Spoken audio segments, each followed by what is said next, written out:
где-то в 2016 году, по-моему, Rise Moldova делала интервью в Киеве с Вячеславом Платоном.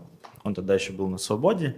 И прозвучала очень такая интересная, может быть, где-то жесткая фраза, обидная. Вы все сборище лохов. То есть он имел в виду вот Молдавию. Тогда эта фраза звучала в рамках кражи миллиарда, да, и так называемого расследования, которое тогда было. Вот самая главная мысль, я бы хотел бы жить в сильном государстве.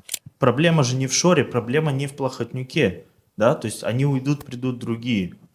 То есть вот эта вот ситуация, которая происходит, и не только в Гагаузии, мне тоже не нравится, что постоянно говорят в пример Гагаузия, Таракли, Аргеев и так далее.